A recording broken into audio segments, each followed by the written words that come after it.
So this is James Glisson. I'll put his name in the title of the video.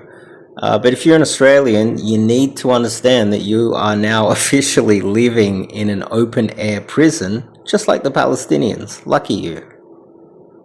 A tradie in Western Sydney comes home on a Tuesday. There's a notice taped to his front door. His bank accounts have been frozen, his ute has been restrained, his house, the one that his kids grow up in, can't be sold, mortgaged or transferred. Not by him, not by his wife. He hasn't been arrested and he hasn't been charged. In fact, he hasn't at any point been told what he's supposed to have done. And the body that did this to him isn't a court, and it's not the police. And under the law as it stands today, it can do this to almost anyone on the basis of suspicion alone. The New South Wales Crime Commission can seize your home, your bank account, your car, and they don't need the proof that you committed a crime to do it. Now, you're already... What if you say something? You know, we have been told for years that we need to overthrow the Iranian regime. Well, hello, look around you. You live under that regime. It is more oppressive in Australia than it is in Iran, and that is objectively true. Ask James here. Thinking, well, that can't be right. Don't I need a conviction first? No. Under the Criminal Assets Recovery Act, assets can be frozen before you're charged and taken before you're convicted, on the civil standard of proof. And here's what makes this different from a court doing it. The Commission... Because we don't live in a free society and the government can target you at any stage. Now, why is this happening?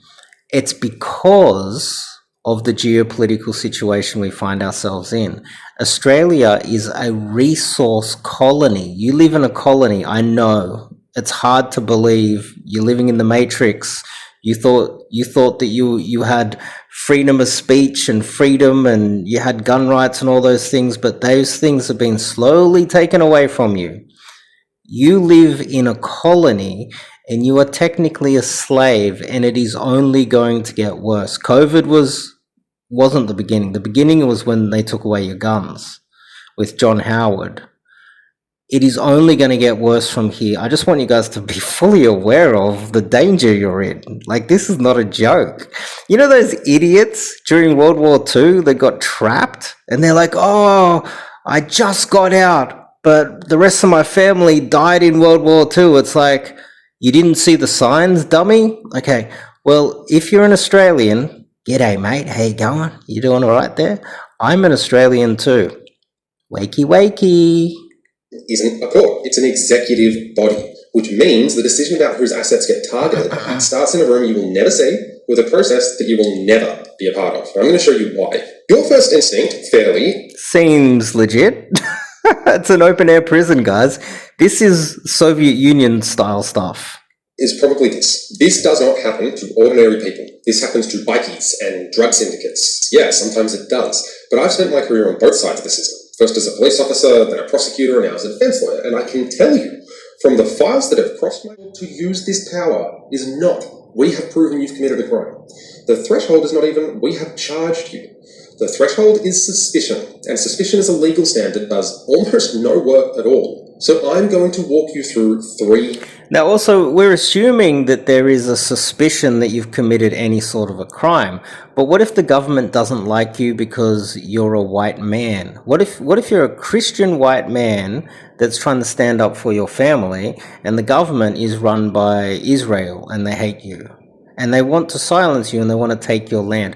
What if your land happens to be on a mine that the Zionists want to take control of and remove that wealth out of your property? Well, they just get to take it.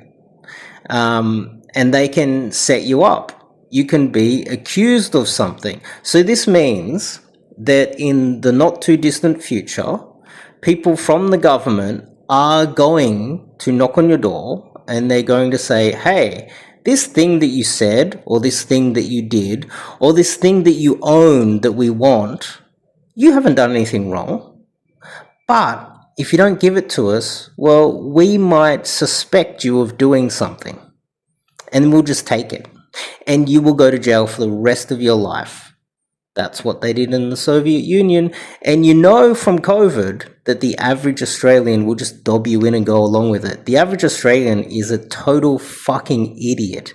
They're like, yeah, Iran, never been there. don't even know where it is on the map, but you told me they're bad, so we better go and invade them. Like, this is literally how the average dopey Australian thinks. And they never read Alexander Solzhenitsyn.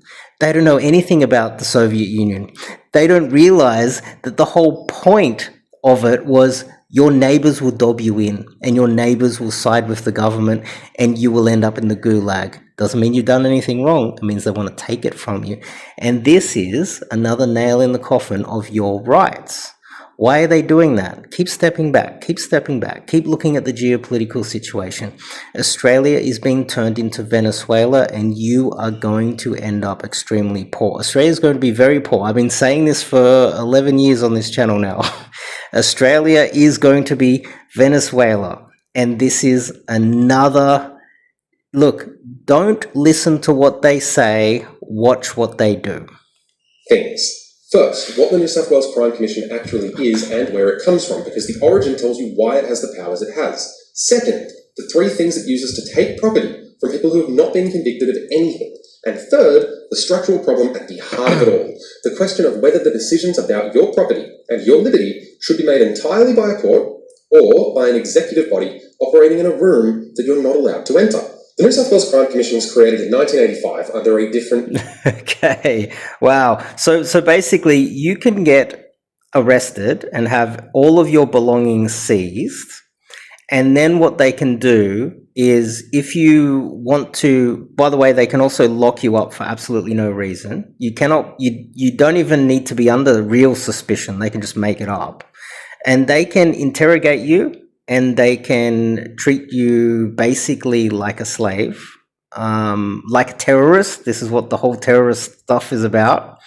And they can take away all of your rights, torture you, which I think no doubt will be next. Look, just look at where this is going. The government will soon be arresting innocent people and torturing them, taking them off the street and bashing their faces in, and then delivering them back to their families, all broken up. And because of the new laws, if you say you explain to anybody around you why you got arrested and you disappeared off the streets, then you go back to jail for 5 years. Hello? Australia is legit. This is legit. Every Orwellian nightmare that you can imagine. And you live in it right now. Are you afraid? Like, I can't understand why there's... wealth. And if the Commission concludes that your wealth is more than can be explained by their lawful income, the Commission can apply for an order requiring the person to pay the difference to the state. Think of it like a retrospective tax. So what does that Commission have to prove? They have to prove that the wealth is...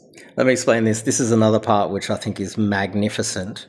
Let's just say you got $5 in your pocket and they go, where'd you get that $5? And you're like, well, I just had it for, I don't know, like it was out of my bank. Like, where out of the bank? What do you mean you got money in your bank account? Where's all the money in your bank account come from? Oh, like my auntie gave me $5 to go to the shops. Are you sure? Can you prove it? Where's the receipts? Show me everything. Okay, well, now you're under suspicion for that $5. We're going to have to lock you up and interrogate you for the next month and maybe torture you and bash you and take your $5. And what we're going to do is we're going to freeze all of your bank accounts because there's $5 missing. If you think that this is crazy, if you think my scenario is outrageous, you're not really awake. You're not really awake, and you're not really aware of what's going on in your own country. This is a public service announcement. Let's continue. Exists, that it appears to have exceeded your lawful income, and... no, that's it. That's the Commission's case. What do you have to prove? Everything. The legitimacy of every dollar, the origin of every asset, the source of every deposit, where your cash came from the renovation in 2018, why your aunt left you money like she did, what your father gave you after your wedding. So the burden of proof is being what's called reversed. It's a reverse onus. You are now proving your innocence. This is the polar opposite of the criminal standard. Not of an offence, by the way. You don't have to prove that, but what you have to prove is your own wealth. That is, in many ways, significantly harder. And if you can't account for... So basically, you can be accused of something, under suspicion of something, anything, and they can just take all of your wealth and lock you in jail without you being charged and without you committing any crime and without there being a jury and without there being a judge. And by the way, while you're in there, they can choose whether you can remove your own money from the bank to pay for your own lawyer to defend yourself. And after they've taken your boat, the car, the house, emptied your bank accounts, and you get sent out onto the streets. Also, by the way, they can bash you and torture you and keep you in a jail cell indefinitely. And then once you hit the streets and they've taken everything from you and you literally like on the streets homeless and you're telling people and you look homeless and you smell and you're damaged because you got a broken arm because they've been torturing you, and you start telling everybody on the street, you're just going to look like a crazy homeless person, and this is what the government is doing to you. Anyway, guys, that is something just uplifting. I thought I would give you guys a little bit of a heads up. I hope that you guys are smart enough to join my Telegram group. And in my Telegram group, I talk about ways of trying to get out of this system and get out of Australia. Try to put what money you've got left together to get on a flight out of this hellhole. And the video I was reacting to is James Glisson. I'll see you guys in the Telegram group. See you later.